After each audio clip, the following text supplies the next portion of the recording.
A narrow shave, but a miss is as good as a mile. Dear young lady, mere servant to the death. I wish for your sake I had joined the Bulgarian army instead of the other one. I am not a native Serb. No. You are one of the Austrians who set the Serbians on to rob us of our national liberty and who officer their army for them. We teach them. Not I, my lady. Don't hate me. I am a Swiss, fighting merely as a professional soldier. I joined the Serbs because they came first in the road from Switzerland. Be generous. You've beaten us hollow. I'm not being generous. Noble, heroic, but I'm not saved yet. This particular rush will soon pass on, but the pursuit will go on all night like fits and starts. I must take my chance to get off in a quiet interview. You don't mind my waiting just a minute or two, do you? Oh, no. I'm sorry that you'll have to go into danger again. Won't you sit? Thank you. Oh, don't frighten me like that, my lady. What is it? Your pistol! I'm staring that officer in the face all the time. What an escape. Oh. I'm sorry I frightened you. Pray take it to protect yourself against me. No use, dear lady. There's nothing in it. It's not loaded. Load it, by all means. I have no ammunition. What use are cartridges in battle? I carry chocolates instead. And I finished the last kick of that hours ago. Chocolates?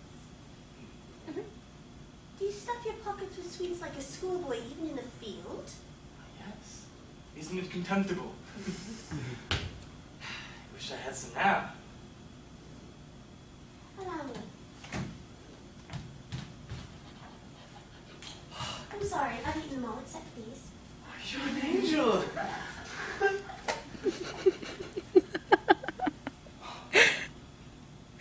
Creams. Delicious.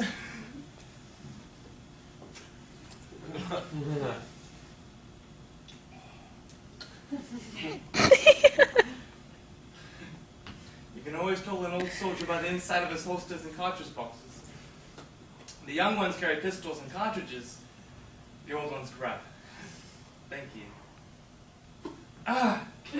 Don't do things so suddenly, gracious lady. It's mean to revenge yourself because I frightened you just now. Frightened you? Do you know, sir, that though I am only a woman, I think that I am at heart as brave as you are. I should think so. You haven't been under fire for 3 days as I have. I can stand 2 days without showing it much, but no man can stand 3 days. I'm as nervous as a mouse. Would you like to see me cry? If you would, all you'd have to do is to scold me as if I were your little boy near my nurse. If I were kept now, they play all sorts of tricks on me. I'm sorry. I won't scold you.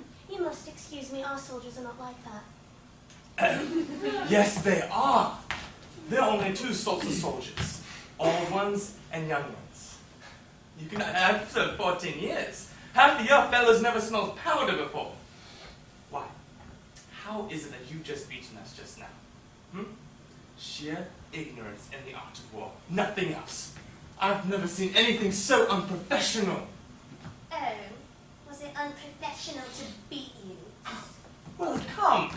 Is it professional for a regiment of cavalry against a battery of machine guns with the dead certainty that if the guns go off, not a man or a horse get within 50 yards of the fire? I couldn't believe my eyes when I saw it. Did you see the great cavalry charge? Oh, tell me about it. Describe it to me. You've never seen a cavalry charge, did you? How could I? Perhaps not. No, of course not. Well, it's a funny sight, really. It's like slinging a handful of peas against a window pane. First one comes, then 2 or 3 close behind him, and then all the rest in a lump. There's fun. The bravest of brave. You should have seen the poor devil pulling at his horse. Why should he pull at his horse? I was running away with him, of course. Do you suppose the fellow wants to get there before the others would be killed? then all the rest come. You can tell the young ones by their wildness and their slashing. The old ones come bunched up under the #1 guard. They know that they're mere projectiles and there's no use trying to fight. The wounds are mostly broken knees from the horses cannoning together. But I don't believe the first one is a coward. I believe he's a hero. That's what you'd have said if you saw the first man in the charge today. Oh, I knew it! Tell me about him. Describe him to me. Well, he did it like an operatic tenor. A regular handsome fellow with flashing eyes and a lovely mustache, shouting his war cries and charging like Don Quixote at the windmills. We did laugh. Dare to laugh. Yes, but when the sergeant ran up as white as a sheet and told us to send us the wrong ammunition, we laughed at the other side of our mouths. I've never felt so sick in my life, though I've been in 1 or 2 very tight places before. We hadn't even a revolver cartridge. Only chocolates.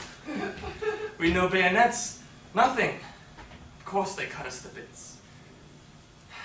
And there was Don Quixote, flourishing like a drum major, thinking he'd done the cleverest thing known, whereas he ought to be court-martialed for it. Of all the fools ever let loose on the field of battle, he was the very maddest. He and his regiment simply committed suicide. Only a pistol misfire, that's all. Indeed. Would you know him again if you saw him? Shall I ever forget him?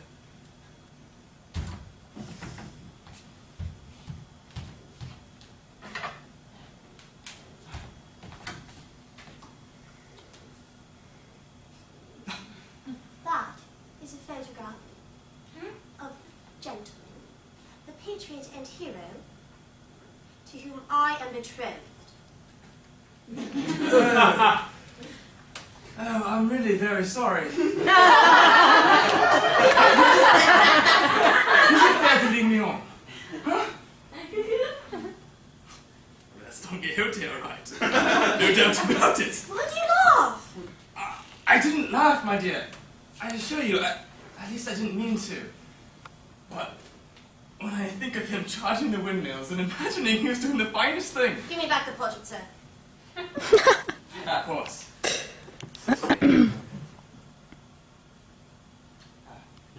I'm really very sorry. You know, perhaps I'm quite wrong. No doubt I am. Most likely he caught wind of the cartridge business somehow, and he knew it was a safe job. That is to say, he is a coward and a pretender. You did not dare say that before. Oh, that is no use, dear lady. I can't make you see it from a professional point of view. So much the better for you. How so? You are my enemy and you are at my mercy. What would I do if I were a professional soldier? True, my lady. You're always right. Huh? I know how good you've been to me, and to my last hour I shall remember those 3 chocolate creams. It was unsoldierly, but it was angelic. And now I will do a soldierly thing. You cannot stay here after what you have just said about my future husband. But I will go out on the balcony to see whether it is safe for you to climb down into the street. Down that water pipe! Stop. Huh? Wait, I can't. I daren't. The very thought of it makes me giddy. I climbed up it fast enough with death behind me, but to face it now in cold blood? Oh, God. I give up. It's no use. I am beaten. Just give the alarm. Come, don't be disheartened. You really are a very poor soldier. A chocolate cream soldier. Cheer up, it takes less courage to climb down than to face capture, remember that. Oh, my dear. Capture means death. Death is sleep. Sleep. Climbing down that pipe means doing something. Exerting myself. Thinking. Death 10 times over first. Are you so sleepy as that? I haven't had 2 hours undisturbed sleep since I joined. I haven't closed my eyes in 48 hours. But what am I to do with you? You're right, I must do something.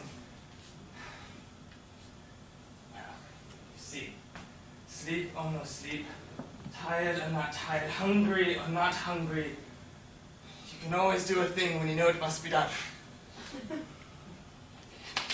You hear that, you chocolate cream soldier? What if you fall? Then I shall sleep as if the stones were a feather bed. Good night. Stop! They'll kill you. Never mind that. It's all of my day's work. I'm bound to take my chance. Now, do as I tell you. Put out that candle so they shan't see the light when I open the shutters. And keep away from the window, whatever you do. If they see me, they are sure to have a shot at me. They're sure to see you. It's bright moonlight. I'll save you. Now, how can you be so indifferent? You want me to save you, don't you? I really don't want to be troublesome, my dear. I'm not indifferent, I assure you, but how is it to be done? Come away from the window, please.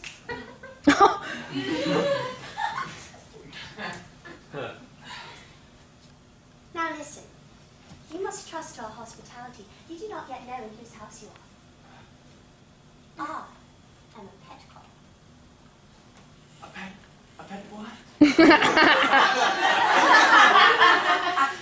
I mean that I belong to the family of pet cops. The richest and best known in all of Bulgaria. Oh, yes, I beg your pardon. The Peckoffs! To be sure. How stupid of me.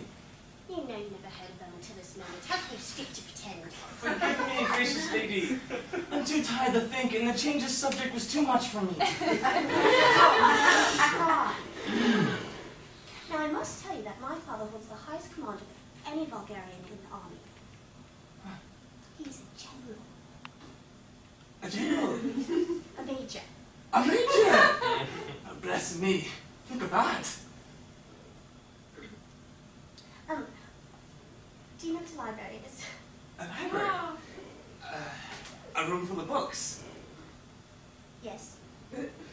We have one.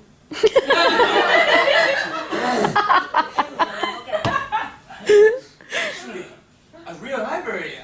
I should like to see that. I tell you these things to show you that you are not in the presence of poor, ignorant folk that would kill you the moment they saw you serve in uniform, but against civilized people. We go to Bucharest every year for the opera season, and I've spent a whole month in Vienna. I saw at first that you knew the world. Have you ever seen the opera Benard? Is that the one with the devil and the red velvet and the silver horse? No. Then I don't know. I thought you might have remembered the great scene where Benard, flying from his foes, just as you are tonight, finds refuge in his bitterest enemy's castle, an old Castilian noble. The noble refuses to give him up. His guest is sacred to him. Have your people got that notion? My mother and I can understand that notion, as you call it, and if instead of threatening me with your pistol as you had, you had simply thrown yourself as a fugitive on our hospitality, you would have been as safe as in your father's house. Are you quite sure? And it is useless to try and make you understand. Don't be angry with me, dear lady. Do you see how awkward it would have been for me if there was any mistake? My father is a very hospitable man. He keeps 6 hotels, but I wouldn't trust him as far as that. What about your father? He is away at Slivnica fighting for his country. I answer for your safety. Here is my hand in pledge of it. That reassure you? You better not touch my hands, dear lady. I must have a wash first. Oh, that is very nice of you. I see that you are a gentleman. Huh? You must not think that I'm surprised. Bulgarians have really good standing. People in our position wash our hands nearly every day. So I appreciate the delicacy. You may just take my hand.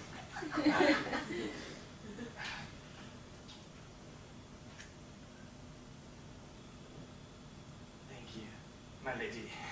I feel safe at last. Now, would you mind breaking the news to your mother? I better not stay here secretly any longer than is necessary.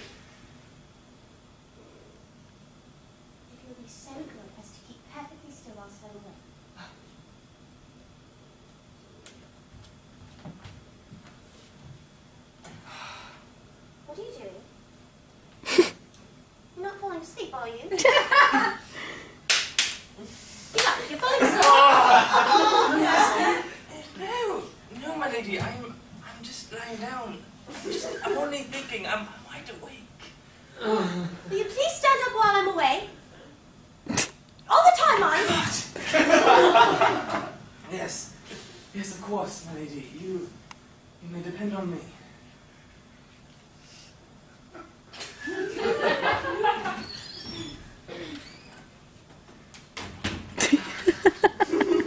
Sleep.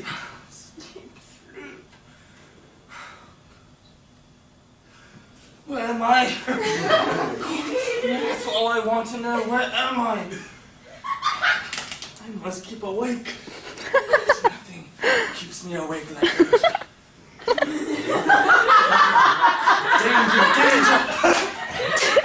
I must find danger! What am I looking for? Danger, yes. All right. There. I'm going to go to bed, but not to sleep, because of danger. But not to lie down, because of danger.